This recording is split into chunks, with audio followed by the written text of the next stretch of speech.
Greetings and welcome back to room 303 in our chats with Emily, as we are calling our readings through the poetry of Emily Dickinson. We are using the Johnson edition. We turned out to poem 370, Heaven is So Far of the Mind. Some have called this Emily's mystical certainty of heaven. Here we will meet Emily as theologian. Do you guys remember when we did poem 239? Do you remember that this is the game that she played there? And again, our assumptions are that you've been following our stuff at learnstrong.net down that left-hand side, chats with Emily. I'm hopeful that you've already worked through our set of introductory lecture comments, as well as the preceding 369 poems. We just finished with 369, She lay as if at play. Now we will move from death to her idea of heaven. Do you guys remember when we did this at 239? Heaven is what I cannot reach. The apple on the tree, provided it do hopeless hang, that heaven is to me. The color on the cruising cloud, the interdicted land behind the hill, the house behind there, paradise is found her, teasing purples afternoons, the credulous decoy enamored of the conjurer that spurned us yesterday. Now, I think that Emily is playing around theologically with the John 3 passage. You'll remember Nicodemus comes to the teacher Christ and wants to talk about being born again. And you'll remember in John 3, 7 through 9, that Christ will argue that one must be born of the Spirit. That is to say, that the new life of heaven begins actually in this life. Some have called this Emily's realized eschatology of relating to what happens in the afterlife. As we've already commented, Emily seems to constantly be dancing with the simple question, what happens after I die, or anyone dies? Heaven is referenced in 135 poems of Emily, which tells us it mattered to her. Let's enjoy. Heaven is so far of the mind, that were the mind dissolved, the sight of it by architect could not again be proved. 'Tis vast as our capacity, as fair as our idea, to him of adequate desire, no further 'tis than here. Now, this is again part of Emily's self-debate, the debate within her poems. Is heaven someplace out beyond this life, or is heaven what we construct right here, right now, if you will, heaven on earth? And therefore that's where we'll start with heaven. Notice we start with heaven and end with the word here, and notice it's capitalized. Heaven is so far of the mind. We commented on heaven as being in 135 poems. We saw it in 239. We're going to see it when we get to poem 374. I went to heaven. 'Twas a small town, lit with a ruby, lathered with down, stiller than the fields at the full of dew, beautiful as pictures no man drew, people like the moth of Michelin frames, duties of Gosmere and Eider names, almost contented I could be among such unique society. When we hit that poem, we'll remind ourselves that here it is, heaven is so far of the mind. It's somehow beyond us. In other words, we're incapable of it. Now, of course, this is a radical line to the readers of Emily's day, because they would argue, have you not read the book of Revelation, where we will have descriptions of that, especially at the end of that last book of the Christian Bible, the Christian New Testament especially. And Emily, of course, would respond by saying, oh no, Revelation is my favorite book. I love to read it all the time. Well, hello. I mean, there's descriptions there, and yet she would argue, no.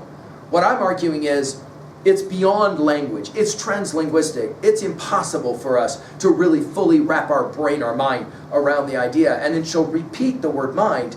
That were the mind dissolved. We will see the word dissolved in 444, in 548, in 628, and 749. When we meet it in 548, it's a fascinating use there in 548. And it'll sound like this. She'll say it this way. Death is potential to that man who dies and to his friend. Beyond that, unconspicuous to anyone but God. Of these two, God remembers the longest, for the friend is integral and therefore itself dissolved of God. Heaven is so far of the mind that were the mind dissolved, the sight of it by architect could not again be proved. In other words, it's beyond words. The notion of heaven in the afterlife is beyond words. And there seems to be some suggestion here that Emily isn't sure that she likes this notion of we live here so that we can get somewhere else. We're willing to go through hell here because there's a heaven coming. Emily seems to struggle with that idea, that Calvinist idea. She was obviously raised on it.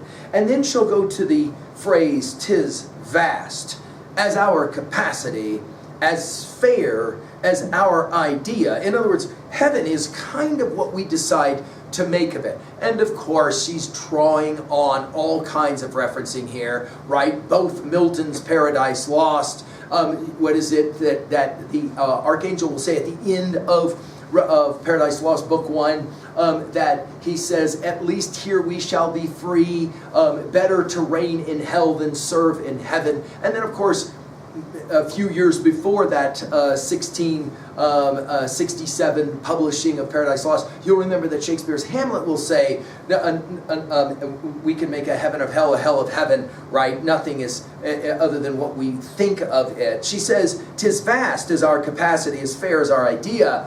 To him," it's interesting, she never says to her, "to him of adequate desire, no further 'tis than here." Well, whoa, what is she saying here? Well, I think her argument is that heaven is something we imagine in our mind. If we want heaven bad enough, we can actually experience it in this lifetime. We can build that. Of course, at 2b, I love the key word dissolved. I love the repeating of the word mind. Now, her use of heaven, we'll come back to it. When we meet poem 623, we'll play this game again with the idea of heaven. "It was too late for man, but early yet for God. Creation impotent to help, but prayer remained our side. How excellent the heaven when earth cannot be had. How hospitable then the face of our old neighbor God." And when we get to poem 1718, obviously she'll say at parting is all we know of heaven and all we need of hell. There's this idea that's presented in 1718 that will be fun when we get there, to be reminded. "Drowning is not so pitiful as the attempt to rise. 3 times 'tis said a sinking man comes up to face the skies, and then declines forever to that abhorred abode where hope and he part company. For he is grasp of God, the Maker's cordial visage, however good to see, is shunned, we must admit it, like an adversity." And then when we meet poem 1270, we'll play a similar kind of game. "Is heaven a physician? They say that he can heal, but medicine posthumous is unavailable. Is heaven an exchequer? They speak of what we owe, but that negotiation I'm not a party to." Her skepticism runs in and out, and I think it's one of the reasons that makes Emily so powerful. Not only does she seem to be drawing on both Shakespeare and Milton in a poem like this, but think about Dante's Divine Comedy. By the way, we've given full lectures on Shakespeare's play of Hamlet and all the Shakespeare plays, but also Milton's Paradise Lost, and as well Dante's Divine Comedy, especially Paradiso. Think about that. What is the argument that Dante seems to be making? We don't go to hell, but rather we go through hell. And where do we end up in the end? Well, what heaven, she'll call it heaven. Obviously, Dante calls it paradise. Finally, at 3b, what is your own notion of eschatology? What do you think about happening after death? And do you believe in the idea of heaven? And, of course, can you build heaven at all on earth? I hope your reading of Emily is heaven. Thank you.